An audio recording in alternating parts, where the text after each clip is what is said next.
Hello students and welcome back to our YouTube channel Vidyam tutorials, जहाँ पे हम लेके आते हैं आपके लिए क्लास 11 एंड क्लास 12 के कॉमर्स के सारे सब्जेक्ट्स की इन डिटेल्ड वीडियोस। आज की क्लास में मैं आपको करवाने वाली हूँ क्लास 12 बिजनेस स्टडीज का चैप्टर नंबर 4 जो कि है प्लानिंग। एक वन शॉट सिंगल वीडियो में हम ये करने वाले हैं and each and every topic of this chapter हम कवर करेंगे, कोई भी टॉपिक हम छोड़ने वाले नहीं है। तो चलो स्टार्ट करते हैं।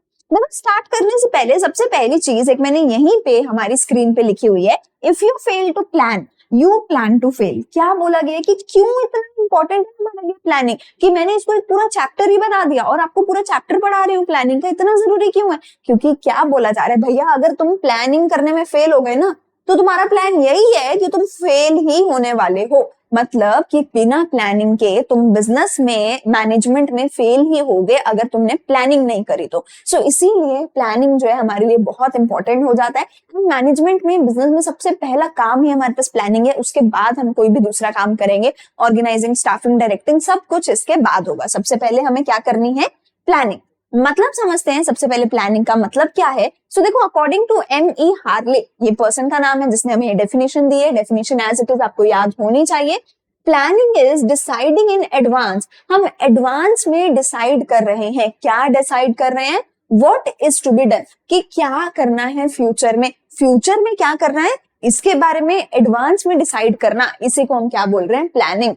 It involves the selection of objectives. हम अपने objectives, अपने goals, objectives मतलब हमारे goals क्या हैं, हम अपने objectives को, अपने goals को advance में decide कर रहे हैं।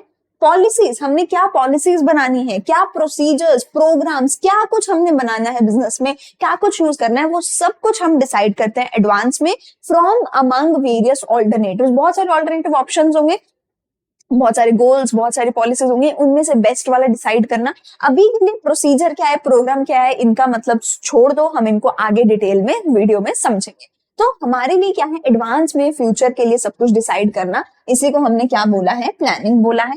Planning is thinking before doing, करने से पहले सोचना कि क्या करना है फ्यूचर में, इसी को हम प्लानिंग बोलते हैं। Planning involves setting objectives, objectives को सेट करना, ऑब्जेक्टिव माने अपने गोल को सेट करना, and developing appropriate course of action to achieve those objectives. पहले अपने ऑब्जेक्टिव्स को सेट करना और फिर उस ऑब्जेक्टिव को पूरा करने के लिए क्या क्या हमें एक्शन लेने हैं, वो पूरा कोर्स ऑफ एक्शन सेट करना, ये हमारे किसमें आता है?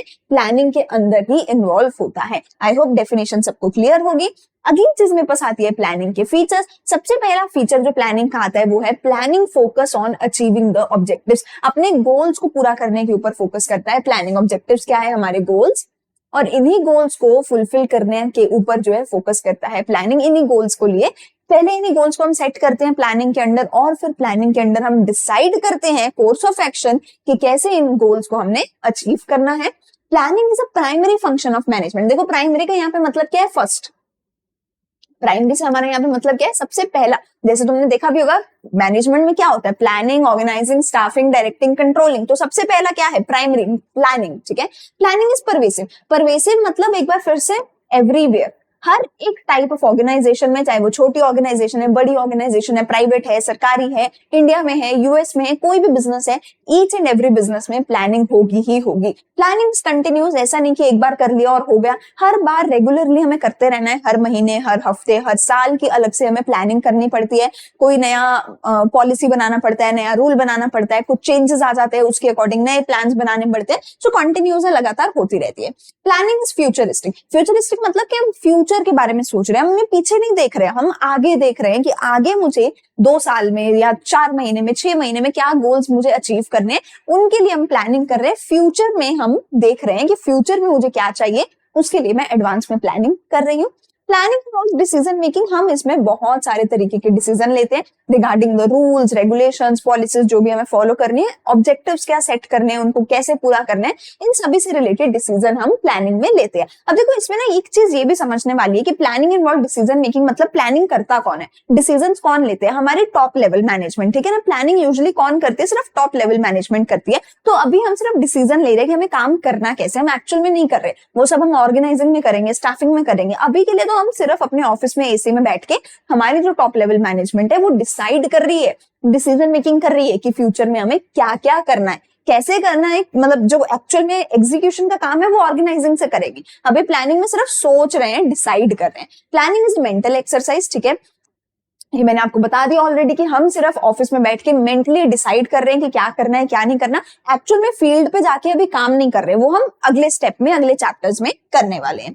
अगली चीज आती है प्लानिंग की इंपॉर्टेंस क्या है। Planning provides direction. डायरेक्शन का क्या मतलब है कि हमें ना एक गोल मिल जाता है, प्लानिंग करने के बाद ना एक गोल मिल जाता है कि हमारा गोल किस तरफ है, हमें किधर जाना है, किस दिशा में है हमारा गोल, किस दिशा में हमने आगे बढ़ना है, वो हमें प्लानिंग से पता चलता है। It reduces the risk of uncertainty. Uncertainty मतलब मुझे पता ही नहीं फ्यूचर में क्या होगा। अब ठीक है, मुझे नहीं पता फ्यूचर में क्या होगा, पर मैंने एडवांस में काफी सारी प्लानिंग कर रखी है कि फ्यूचर में या तो ए वाला काम हो सकता है, बी सी डी, 4 चीजें हो सकती है फ्यूचर में। अगर ए होगा तो मुझे क्या करना है, बी होगा तो क्या करना है, सी होगा तो डी होगा तो क्या करना है, मैंने एडवांस में सोच के रख लिया। अब जो होगा वो देखा जाएगा, क्योंकि मैंने तो बहुत कुछ पहले प्लान कर लिया, तो रिस्क मेरा जो है वो कम हो जाता है प्लानिंग की वजह से। Planning reduces overlapping and wasteful activities. जब मैं प्लान करूंगी तो मैं बहुत अच्छे से डिसाइड करूंगी किसने क्या करना है। ओवरलैपिंग यहाँ पे नहीं होगी, मैं अलग अलग डिपार्टमेंट्स के बारे में सोचूंगी कि क्या क्या डिपार्टमेंट चाहिए, कौन क्या काम करेगा। ओवरलैपिंग नहीं होगी कि 2-3 लोग सेम ही काम करे जा रहे हैं, ठीक है ना, ऐसे नहीं होगा। वेस्टेज नहीं होगी किसी भी चीज की। Planning promotes innovative ideas. देखो हमने क्या बोला, प्लानिंग क्या है, एक मेंटल एक्सरसाइज है, आप दिमाग का यूज कर रहे हो। जब आप दिमाग का यूज करोगे तो ऑब्वियस सी बात है कि आप इनोवेटिव नए नए तरीके के आइडियाज भी तो लेकर आओगे। So planning promotes innovative ideas. फिर है प्लानिंग फैसिलिटेट्स डिसीजन मेकिंग, ये तो हमने बता ही दिया। डिसीजन मेकिंग होती है प्लानिंग की वजह से, और आगे भी फ्यूचर में भी कभी आपको डिसीजन लेना है तो आप इन्हीं प्लान्स के बेसिस पे आप फ्यूचर में भी डिसीजन मेकिंग कर सकते हो। Planning establishes standards for controlling. अब देखो कभी भी फ्यूचर में कंट्रोलिंग करनी है उसके लिए पहले प्लानिंग जरूरी है। कैसे, देखो मान लो आपने अपने एग्जाम के लिए सोचा था कि आपके एग्जाम में जो है आपने 90% मार्क्स लेकर आने हैं, ये आपने गोल सेट कर लिया, ये आपकी क्या है, प्लानिंग है। अब आपने प्लानिंग कर ली, अब फ्यूचर में या तो आपके 90 से ऊपर आएंगे या 90 से कम आएंगे, यही होगा ना। तो अब आपको पता है कि आप अपने गोल तक पहुंचे या नहीं। तो मान लो आपके 90 से कम मार्क्स आए, 90 से ज्यादा आप नहीं ला पाए, तो आपको पता है कि जो प्लान किया था उतना नहीं हो पाया। मान लो आपके सिर्फ 87% आए, तो आपने देखा 3% कम है आपके मार्क्स, कहाँ कम है। अब आप उसको जो है कंट्रोल कर सकते हो, चेक कर सकते हो, सही कर सकते हो। पर सोचो आपने ऐसा गोल रखा ही नहीं, सोचो आपने प्लानिंग करी ही नहीं, फिर तो 87% आ गए, 87% भी अच्छे है ना, फिर तो आपको पता ही नहीं ना कि 90 होने चाहिए थे। नहीं, आपने तो सोचा ही नहीं, आपने तो प्लानिंग करी ही नहीं कि 90 होने चाहिए थे। तो 87 आ गए तो 87 भी अच्छे हैं, तो आप कंट्रोलिंग करोगे ही नहीं अगर प्लानिंग नहीं है, अगर गोल सेट नहीं है। सो प्लानिंग होगी अगर, तभी आप फ्यूचर में कंट्रोलिंग कर सकते हो, वरना फ्यूचर में कंट्रोलिंग ही नहीं कर पाओगे। वरना तो जो भी रिजल्ट आ गया सब अच्छा, जब गोल पता ही नहीं कहाँ जाना था। सो प्लानिंग करो ताकि फ्यूचर में रिजल्ट देखो और उसके साथ साथ कंट्रोलिंग कर सको, एक्शन ले सको ठीक करने के लिए। अगली चीज आती है लिमिटेशंस ऑफ प्लानिंग। अब देखो लिमिटेशन क्या है, planning leads to rigidity. Rigidity मतलब बहुत सख्त हो जाते हैं प्लानिंग में। हम ना एडवांस में सोच के रख लेते हैं कि हमें ना एक पर्टिकुलर तरीके से ही काम करना है। अब देखो हमने चैप्टर 3 में क्या बोला, बिजनेस एनवायरनमेंट अनसर्टेन है, बिजनेस एनवायरनमेंट में कभी भी कुछ भी हो सकता है। तो देखो मेरी प्लानिंग क्या है, प्लानिंग फिक्स कर देगी कि हमें 2 महीने में, 6 महीने में, 1 साल में क्या गोल अचीव करना है, कैसे करना है। अब आपने तो सोच लिया था, पर 2 महीने बाद बिजनेस एनवायरनमेंट में कुछ बहुत बड़ा चेंज आ गया, लेट्स से 2 महीने बाद कोविड आ गया, आपके तो सारे प्लान धरे के धरे रह जाएंगे, तब आपके प्लान्स काम नहीं आएंगे। तो उस पॉइंट पे आप अपने प्लान्स को फॉलो कैसे करोगे जब बहुत बड़ा चेंज आ गया। तो प्लानिंग की वजह से रिजिडिटी हो जाती है। एंड कई बार जब आपके बिजनेस एनवायरनमेंट में चेंजेस आते हैं, आप उन चेंजेस के साथ कोप अप नहीं कर पाते हो। Similarly planning may not work in dynamic environment. जैसे मैंने बोला डायनामिक मतलब चेंजिंग, अगर हमारा एनवायरनमेंट लगातार चेंज होता रहेगा तो चेंजिंग एनवायरनमेंट में प्लानिंग काम नहीं आएगी, क्योंकि चेंजिंग एनवायरनमेंट में चेंजेस के अकॉर्डिंग आपको फिर से नए प्लान्स करने पड़ेंगे। It reduces creativity. अब देखो मैंने ना एडवांस में प्लान कर लिया था कि फ्यूचर में क्या करना है। फ्यूचर में अगर मेरे एम्प्लॉयज को लगे कि कुछ इसमें खराबी है, ये कुछ थोड़ा इंप्रूव हो सकता है, मेरे एम्प्लॉयज तो बोल ही नहीं पाएंगे मुझे कुछ। क्यों नहीं बोल पाएंगे, क्योंकि मैंने तो उनको पहले ही अपना प्लान बना के दे दिया ना कि तुम्हें इसी प्लान को फॉलो करना है। अब फ्यूचर में अगर एम्प्लॉयज को लगेगा भी कि यार इस प्लान में चेंजेस होने चाहिए थे, तो वो बोल नहीं पाएंगे, क्योंकि हमने तो एडवांस में प्लान करके रख लिया। तो एम्प्लॉयज अगर क्रिएटिव होना भी चाहें तो भी एम्प्लॉयज क्रिएटिव हो नहीं पाते प्लानिंग की वजह से। क्रिएटिव मतलब अपने आइडियाज नहीं दे पाते, कुछ नया सोच नहीं पाते, क्योंकि हमने ऑलरेडी सब कुछ प्लान करके रख लिया है।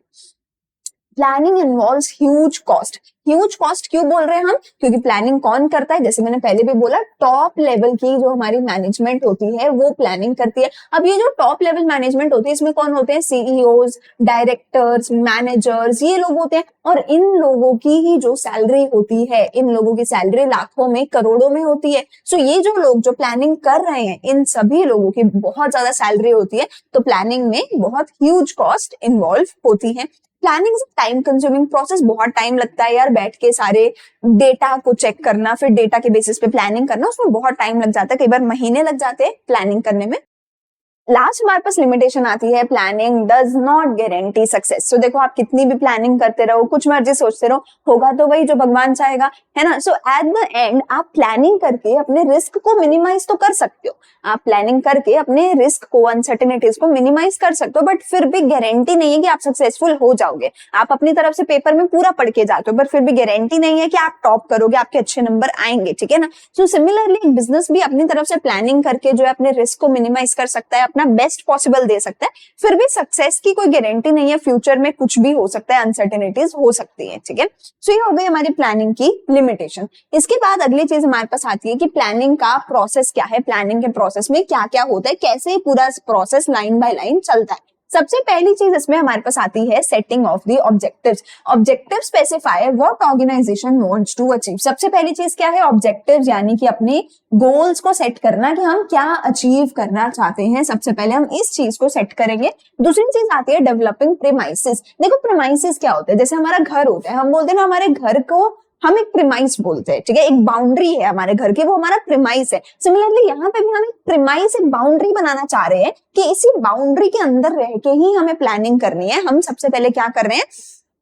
एक आउटर बाउंड्री बना रहे हैं कि हम प्लानिंग जो कर रहे हैं इसी लेवल, इसी बाउंड्री के अंदर रह के करेंगे, इसके बाहर नहीं जाएंगे। ये बाउंड्री हम कैसे बनाते हैं? With the help of assumptions, कि हम अज्यूम कर रहे हैं कि अगले 2 साल में लेट्स से जो है कुछ भी चेंज नहीं आएगा, लेट्स से हमारी सेल्स में कुछ बड़ा चेंज नहीं आएगा, या हम अज्यूम कर रहे हैं अगले 2 साल में हमारे एम्प्लॉइज जो है छोड़ के नहीं जाएंगे। इसी करके हम कुछ अजम्पशन ले रहे हैं, एक बाउंड्री सेट कर रहे हैं, उसी बाउंड्री, उसी अजम्पशन के अंदर हम आगे की प्लानिंग करेंगे। So premise mean assumptions that a manager is required to make about the future. Future के बारे में क्या assumption हमारे मैनेजर साहब ले रहे हैं। Plans are made on the basis of these assumptions. आप assumption लेते हो, बाउंड्री वॉल बनाते हो, उसी के अंदर रह के आप काम करते हो, आगे की प्लानिंग करते हो। अगली चीज आती है identifying alternate course of action. हमने अगले क्या करना है? आइडेंटिफाई करना है कि हमारे पास क्या क्या पर्टिकुलर ऑप्शंस हैं किसी भी काम को करने की। फॉर एग्जांपल, अगर मैं बोलती हूँ कि मेरी कॉस्ट बहुत ज्यादा है, मुझे इस कॉस्ट को,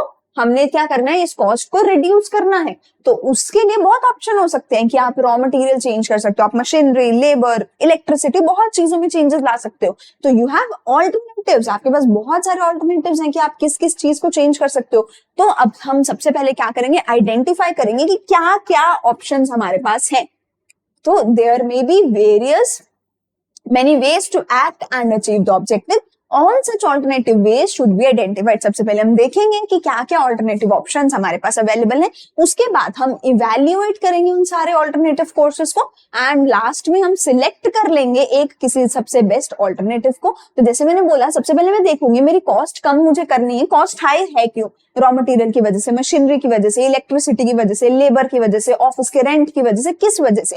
मैं पहले आइडेंटिफाई करूंगी ऑप्शंस को, फिर मैं देखूंगी उन सभी को मैं इवेल्युएट करूंगी। रेंट की वजह से कितना खर्चा हो रहा है, बिजली का कितना खर्चा हो रहा है, लेबर का कितना खर्चा हो रहा है, रॉ मटेरियल का कितना खर्चा है, मशीन का कितना खर्चा है, मैं सबको इवेल्युएट करूंगी और लास्ट में सिलेक्ट करूंगी एक बेस्ट चीज जिसको चेंज करने से मेरी कॉस्ट डेफिनेटली कम हो सकती है, ठीक है। सो इवेल्युएट करेंगे ऑल्टरनेटिव क्या क्या ऑप्शंस है, उन सभी को इवेल्युएट करेंगे एंड उन सब में से एक लास्ट सबसे बेस्ट चीज हम सिलेक्ट करेंगे। This is the point of decision making.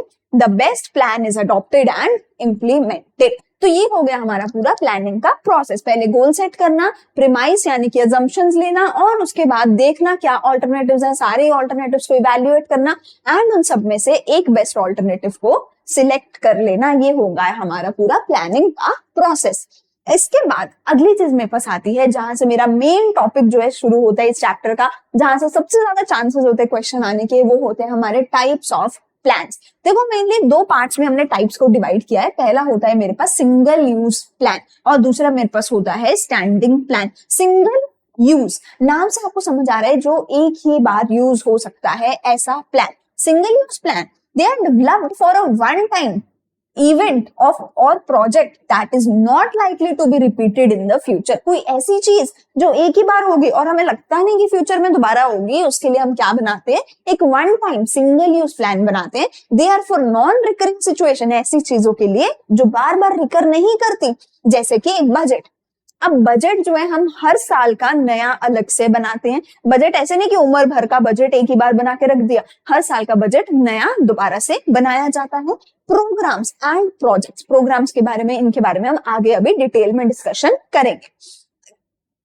अगली चीज हमारे पास आती है standing plans. So they used for activities that occur regularly. कुछ चीजें ऐसी होती है जो रेगुलरली रोज रोज over a period of time होती है। फॉर एग्जाम्पल जैसे स्कूल में आप जाते हो तो आप स्कूल में जो है रोज जाते हो, तो बच्चों को किस तरीके से हैंडल करना है, एम्प्लॉयज को किस तरीके से हैंडल करना है, वो रूल्स, वो हमारे जो है स्टैंडिंग प्लान है कि आप रोज सेम रूल्स को फॉलो करते हो कि रोज 8 बजे ही आना है। अब वो रूल रोज रोज चेंज नहीं होता कि एक दिन 8 बजे आना है, एक दिन 8:15 आना है, एक दिन 8:30 आना है। नहीं, रूल क्या है, स्टैंडिंग प्लान है कि आपको रोज 8 बजे ही आना है, ड्रेस में ही आना है। पर आपने स्पेसिफिकली एक कोई फंक्शन ऑर्गेनाइज करना है, ठीक है, आपने स्पेसिफिकली एक दिवाली का फंक्शन ऑर्गेनाइज करना है, वो एक हमारा जो है सिंगल यूज प्लान है कि आप हर साल दोबारा से नए तरीके से जो है फंक्शन ऑर्गेनाइज करोगे।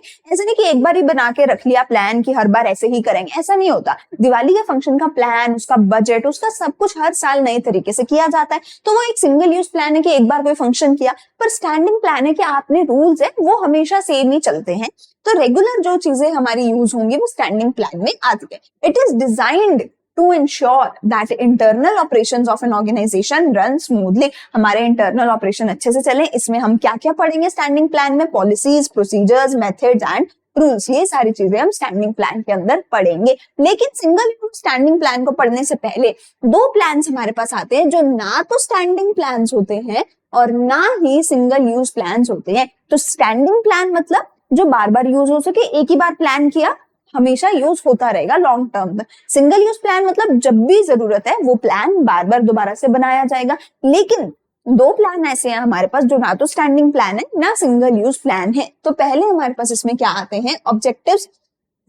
मैं बार बार अभी तक बोल चुकी हूँ, ऑब्जेक्टिव्स मतलब हमारे goals. Objectives defined as ends, end है कि जहां पे हमें पहुंचना है, which the management seeks to achieve by its operations। ठीक है, ऑब्जेक्टिव्स मस्ट बी, ऑब्जेक्टिव्स क्या है, वो एंड है जहां तक हमें मैनेजमेंट जो है जहां तक जाना चाहती है, पहुंचना चाहती है, वो गोल है जिस गोल को हम फुलफिल करना चाहते हैं, जहां तक हम पहुंचना चाहते हैं।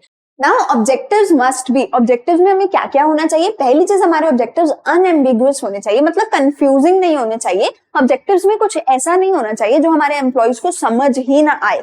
अनएम्बिगुअस ऑब्जेक्टिव्स नहीं होने चाहिए। मेजरेबल ऑब्जेक्टिव्स ऐसे होने चाहिए, गोल्स ऐसे होने चाहिए जिसको हम मेजर कर सके। फॉर एग्जांपल मैं बोलूं मुझे पेपर में अच्छे नंबर लेने हैं, अच्छे कितने होते हैं, किसी के लिए तो 40% भी अच्छे हैं, किसी के लिए 95% भी अच्छे नहीं है। तो अच्छे नहीं बोले जाएंगे, हम एग्जैक्ट नंबर बताएंगे कि मुझे एग्जाम में 90% लेना है, 80% लेना है, हम ये बताएंगे।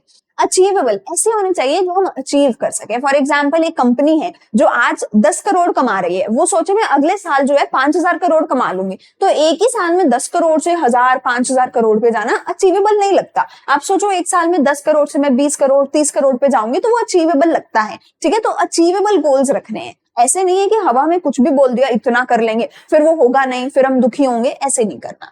विद टाइम लिमिट ऐसी होनी चाहिए कि जिसमें टाइम लिमिट हो कि एक साल में इतना करना है, एक महीने में, 2 साल में, 5 साल में यहाँ तक पहुंचना है। ऐसा नहीं कि कभी ना कभी तो मैं 100 करोड़ का बिजनेस बनाऊंगी, अरे अब वो कभी कब आएगा, 10 साल बाद, 15 साल बाद, कब? टाइम लिमिट होनी चाहिए।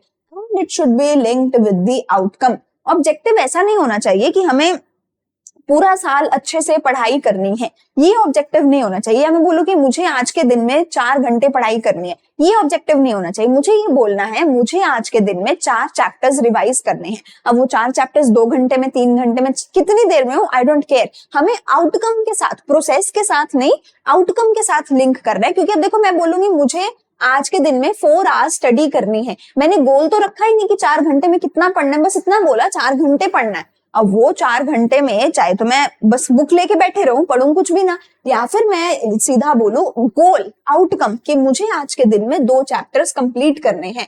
तो अब वो 2 चैप्टर्स जो है मैं चाहे 2 घंटे में करूं चाहे 4 घंटे में करूं, मैं करके ही उठूंगी, तभी मैं बोलूंगी कि ऑब्जेक्टिव फुलफिल हुआ है। ठीक है, सो आउटकम के साथ लिंक होना चाहिए, प्रोसेस के साथ लिंक, ऑब्जेक्टिव नहीं होना चाहिए। अगली चीज आती है मेरे पास स्ट्रैटेजी। अब देखो स्ट्रैटेजी क्या है, इट इज अ कॉम्प्रिहेंसिव मतलब बहुत अच्छे से डिटेल्ड प्लान है for accomplishing an organisation objectives. इसमें देखो क्या क्या आता है, हमारे लॉन्ग टर्म ऑब्जेक्टिव्स हम स्ट्रैटेजी में लिखते हैं कि हमें अगले 5 साल में, अगले 3 साल में क्या करना है। Adopting a particular course of action, एक कोई पर्टिकुलर कोर्स ऑफ एक्शन हम इसमें डिसाइड करते हैं कि हम क्या कोर्स ऑफ एक्शन हम लेने वाले हैं। And allocating resources necessary to achieve the objective. तो जो भी ऑब्जेक्टिव पिछली स्लाइड में हमने डिसाइड किया, उस ऑब्जेक्टिव को लॉन्ग टर्म में कैसे हम देख रहे हैं हम वो बताएंगे। उस ऑब्जेक्टिव को पूरा करने के लिए क्या कोर्स ऑफ एक्शन लेना है वो हम बताएंगे स्ट्रैटेजी में। और उस ऑब्जेक्टिव को पूरा करने के लिए क्या रिसोर्सेज चाहिए, वो सब कुछ हम किसके अंदर बहुत डिटेल में कॉम्प्रिहेंसिव तरीके से किसके अंदर डिफाइन करेंगे, स्ट्रैटेजी के अंदर हम डिफाइन करेंगे। ये हमारे 2 ऐसे प्लान्स जो ना तो स्टैंडिंग की कैटेगरी में आते हैं ना सिंगल यूज की कैटेगरी में आते हैं। अब हम बात करते हैं स्टैंडिंग प्लान्स की। स्टैंडिंग कौन से थे, जो बार बार रेगुलरली हम अपने बिजनेस में यूज कर सकते हैं। स्टैंडिंग प्लान्स में सबसे पहला क्या आता है मेरा, पॉलिसीज। देखो पॉलिसी क्या है, पॉलिसी ना जनरल गाइडलाइन है कि जनरली मैनेजर्स को किस तरीके से मैनेजमेंट करनी चाहिए। कुछ स्पेसिफिक, कुछ स्ट्रिक्ट जो है पॉलिसीज में हम नहीं बताते। पॉलिसीज क्या है, जनरल स्टेटमेंट्स है, जनरल गाइडलाइंस है कि कैसे हमारे मैनेजर्स को जो है काम करना चाहिए। दैट गाइड द थिंकिंग और channelise energies towards a particular direction, कि किस पर्टिकुलर डायरेक्शन में एम्प्लॉइज को, मैनेजर्स को काम करना चाहिए, उसकी जनरल गाइडलाइंस है।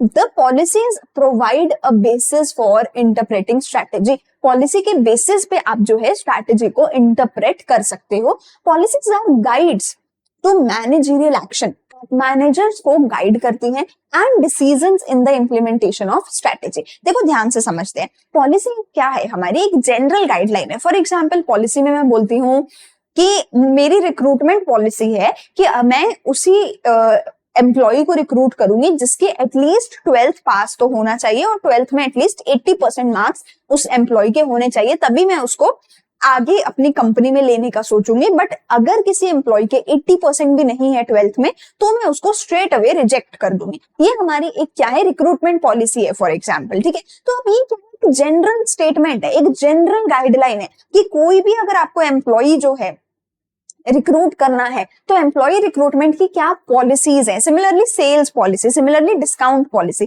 तो पॉलिसी क्या है, मैं बोलती हूँ कि लेट्स से मैं डिस्काउंट नहीं दूंगी किसी को भी, ये हमारी डिस्काउंट पॉलिसी कि हम डिस्काउंट देते ही नहीं है। बट मैनेजर्स जो हैं उनके लिए थोड़ा सा जनरल स्टेटमेंट है कि यूजुअली हम किसी को डिस्काउंट नहीं देंगे। लेकिन मान लो हमारा कोई बहुत ही ज्यादा रेगुलर कस्टमर है और वो बोलता है कि प्लीज इस बार दे दो, इस बार मेरे पास पैसे नहीं है, अगली बार मत देना, या फिर वो रेगुलरली हमें पेमेंट करता रहता है, तो उस केस में हम थोड़ा सा जो है अपने अकॉर्डिंग पॉलिसी को चेंज कर सकते हैं। तो पॉलिसी टोटली जनरल स्टेटमेंट है, कुछ रूल की तरह, कुछ बहुत स्ट्रिंजेंट नहीं है, स्ट्रिक्ट नहीं है, बहुत स्पेसिफिक नहीं है, जनरल गाइडलाइंस है कि हमें कैसे एक कंपनी में मैनेजर्स को काम करना चाहिए।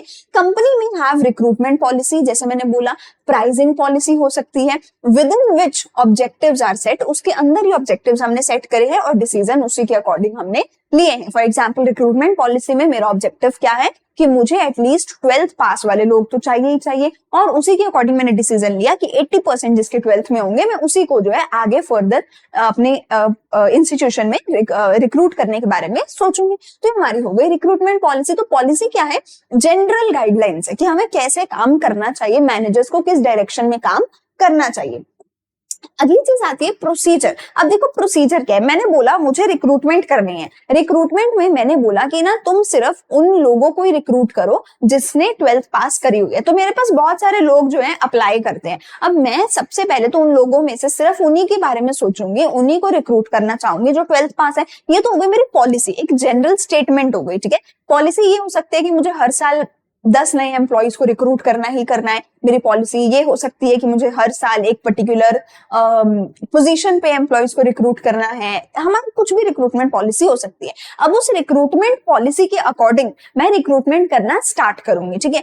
अब क्या होगा, रिक्रूटमेंट का एक प्रॉपर प्रोसीजर होगा। मैंने पहले रिक्रूटमेंट पॉलिसी पढ़ी और उस पॉलिसी के अकॉर्डिंग मैंने रिक्रूटमेंट करनी स्टार्ट करी। अब उस रिक्रूटमेंट का एक प्रॉपर प्रोसीजर होगा। क्या प्रोसीजर होगा? फॉर एग्जाम्पल कि पहले हमारे पास एम्प्लॉइज जो अपना रिज्यूमे भेजेंगे, फिर रिज्यूमे के बाद हम उनको शॉर्टलिस्ट करेंगे, जो अच्छे लगेंगे रखेंगे वरना रिजेक्ट कर देंगे। फिर हम लेट्स से एम्प्लॉइज का एक टेस्ट रखेंगे, फिर टेस्ट के बाद लेट्स से हम एम्प्लॉइज का इंटरव्यू रखेंगे, ठीक है। इंटरव्यू में भी हम बोल सकते हैं कि इंटरव्यू नंबर 1 होगा, फिर इंटरव्यू नंबर 2 होगा। तो ये हमारा प्रोसीजर है, स्टेप बाय स्टेप प्रोसेस है कि हम किस तरीके से एम्प्लॉइज को रिक्रूट करना चाहते हैं। प्रोसीजर क्या है? देखो, routine steps on how to carry out activities. जो भी एक्टिविटीज हमने करनी है हमारी पॉलिसी के अकॉर्डिंग, उनके लिए step by step chronological manner में, ठीक है, कि पहले कौन सा होगा, फिर कौन सा होगा, फिर कौन सा होगा, हम लाइन वाइज बताएंगे। They detail the exact manner in which any work is to be perform. Exactly manner बताते हैं, किस मैनर में एग्जैक्टली होना चाहिए। पहले ये होगा, फिर ये होगा, फिर ये होगा,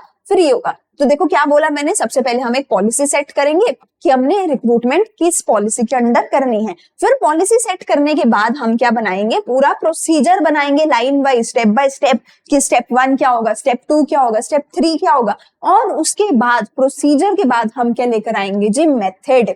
मेथड क्या है? देखो, जो भी मेरा प्रोसीजर था, प्रोसीजर क्या था, स्टेप बाय स्टेप, कि पहला स्टेप नंबर 1 ये होगा, step number 2, step number 3, step number 4। इन्हीं सारे स्टेप्स को, प्रोसीजर के हर एक स्टेप को डिटेल में जो चीज एक्सप्लेन करे उसको मैं बोलती हूँ मेथड। For example resume.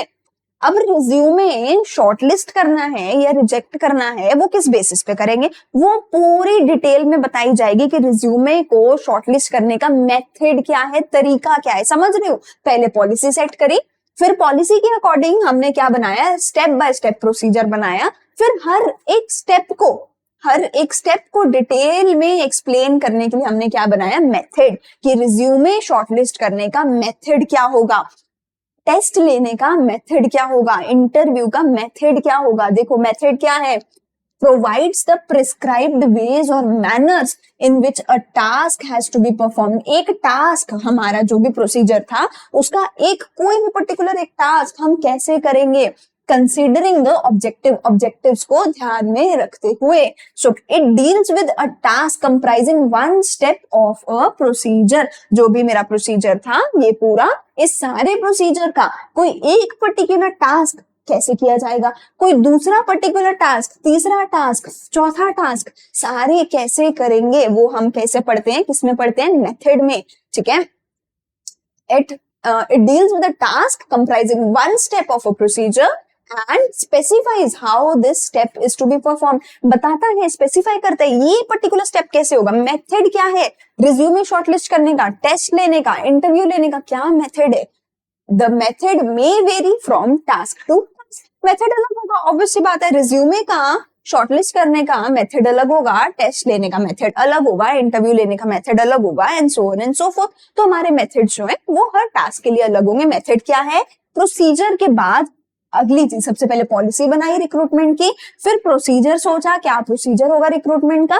हर एक स्टेप ऑफ द प्रोसीजर के लिए हमने क्या बनाए, मेथड बनाए, हर स्टेप के लिए। अब हमने क्या करना है, मेथड भी बना लिया कि रिक्रूटमेंट में कौन सी चीज कैसे करनी है। अब हम क्या लेके आएंगे, रूल्स लेके आएंगे जी। रूल्स क्या है, स्ट्रिक्ट चीज है एकदम। रूल्स क्या है, बहुत स्ट्रिक्ट। रूल्स फॉलो किया तो अच्छी बात, रूल्स फॉलो नहीं किया तो आपको मिलेगी पनिशमेंट, ठीक है। सो रूल्स क्या है हमारे, बहुत ही स्ट्रिक्ट है। They are specific statement. देखो पॉलिसी में मैंने क्या बोला था, जनरल स्टेटमेंट, कि इन जनरल आपने एक स्टेटमेंट दे दी कि हम तो जी क्या कहते हैं 12th पास वाले बच्चे को ही जो है रिक्रूट करेंगे। बट देखो उसमें हम थोड़े बहुत चेंजेस ला सकते हैं, ठीक है। कभी हमें लगता है कि कोई 12th पास नहीं है पर बहुत अच्छा है इस फील्ड में, हम उसको कभी रिक्रूट करने का सोच सकते हैं। हम पॉलिसी को थोड़ा बहुत चेंज करने का सोच सकते हैं मैनेजर्स, लेकिन रूल के साथ ऐसा खिलवाड़ नहीं होगा। रूल को तुम नहीं बोल सकते कि 8 बजे के चल 8:10 पे चले जाएंगे, वो नहीं कर सकते। 8 बजे जाना है तो 8 बजे ही जाना है, हमें ड्रेस कोड में जाना है तो ड्रेस कोड में ही जाना है। बहुत स्पेसिफिक है।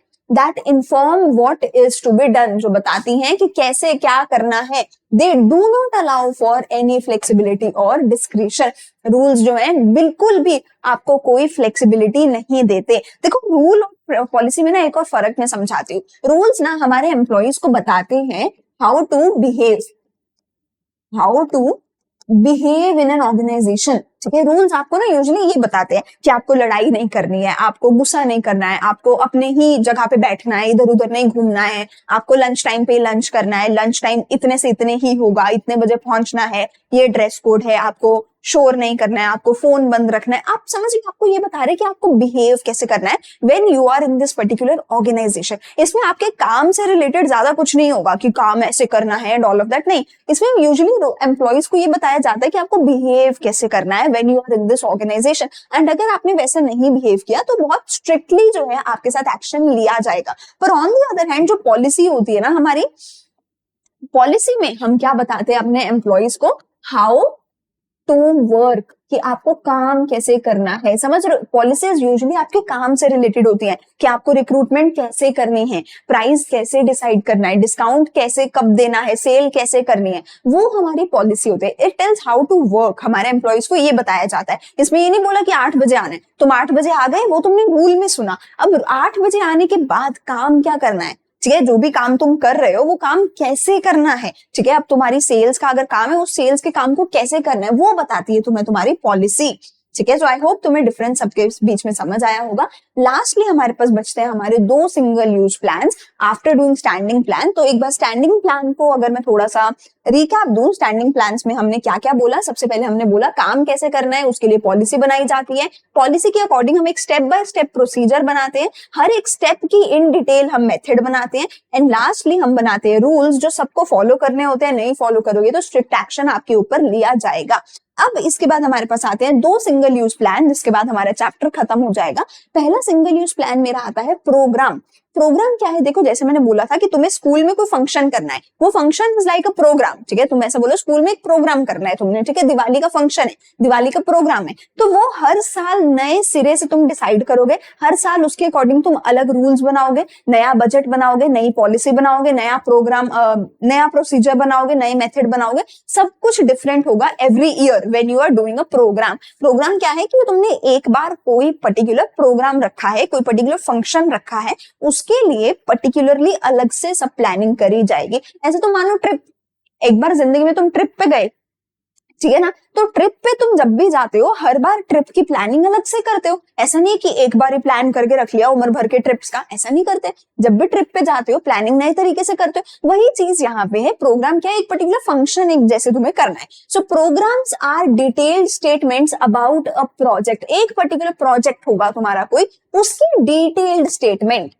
ठीक है, विच आउटलाइंस द ऑब्जेक्टिव्स. उसमें ऑब्जेक्टिव्स भी आएंगे उसी दिन के प्रोग्राम के, उसकी पॉलिसीज, उसके प्रोसीजर, उसके रूल्स, उसके टास्क, जो भी कुछ ह्यूमन और फिजिकल रिसोर्सेज रिक्वायर्ड हैं, जो भी बजट है तुम्हारा, सब कुछ एक पर्टिकुलर चीज के लिए, एक पर्टिकुलर प्रोग्राम के लिए, एक पर्टिकुलर फंक्शन के लिए, एक पर्टिकुलर टास्क के लिए. जब तुम सारी चीजें लेकर, उसका ऑब्जेक्टिव क्या होगा, उसके रूल्स, उसकी पॉलिसीज, प्रोसीजर्स, उसका सब कुछ, उसका बजट, उसके लिए क्या रिसोर्सेज चाहिए, दैट इज अ प्रोग्राम. एक डिटेल्ड स्टेटमेंट होगी किसी एक पर्टिकुलर प्रोजेक्ट के बारे में, जिसमें उसके सारी चीजें आ जाएंगी, उसके ऑब्जेक्टिव से लेके उसके रूल्स तक सब कुछ आ जाएगा. उसी में बजट आ जाएगा, क्या रिसोर्सेज चाहिए, वो सब कुछ उसी प्रोग्राम में इंक्लूड हो जाएगा. आई होप तुम्हें क्लियर होगा. ठीक है, चलो अगली चीज यहां से मेरे पास क्या आती है, बजट. लास्ट टॉपिक, लास्ट हमारा single use plan. Single use क्या था, जो एक ही बार यूज होगा. ठीक है, बजट हर साल नया बनाते हैं. बजट ऐसा नहीं है कि एक बार में उम्र भर का बना लिया. Every year we have to make a new budget. Government का भी एवरी ईयर फरवरी में हमारे पास न्यू बजट जो है आता है. अब budget is a statement of expected result expressed in numerical terms. हमारे पास क्या एक्सपेक्टेड रिजल्ट होने वाले हैं over the time in terms of numerical. Financially जब ये बताया जाता है तो इसको हम बजट बोलते हैं. It is a plan which quantifies, quantify मतलब न्यूमेरिकल टर्म्स में बताता है future facts and figures, future के फैक्ट्स एंड फिगर्स को बताता है. फॉर एग्जाम्पल सेल्स बजट हो गया हमारा. ठीक है, may forecast the sales of different products in each area for a particular month. एक पर्टिकुलर मंथ में कितना सेल हो रहा है किस प्रोडक्ट का, वो हमें कौन बताएगा, सेल्स बजट. ऐसे ही हम हर चीज का अलग बजट बनाते हैं, हर साल बनाते हैं, ठीक है। सो आई होप आपको सारी चीजें क्लियर होंगी। हमने क्या क्या पढ़ा है, हमने ये 4 तरीके के स्टैंडिंग प्लान्स पढ़े हैं, 2 तरीके के हमने सिंगल यूज प्लान्स पढ़े हैं, which is our programme and the budget. इससे पहले हमने क्या पढ़ा था, ऑब्जेक्टिव्स एंड स्ट्रेटजीज के बारे में पढ़ा था। उससे पहले हमने प्लानिंग की features, importance and limitations and planning के प्रोसेस के बारे में हमने इस वीडियो में देखा था। आई होप पूरी की पूरी वीडियो आपको समझ आई हो। कहीं भी किसी भी टॉपिक में कुछ भी डाउट है तो आप कमेंट सेक्शन में पूछ सकते हैं। We are here to help you. अगर वीडियो अच्छी लगी तो लाइक करो, कमेंट करो एंड अपने फ्रेंड्स के साथ प्लीज शेयर करो। Thank you so much for watching. मिलते हैं अगले वीडियो में चैप्टर नंबर 5 के साथ।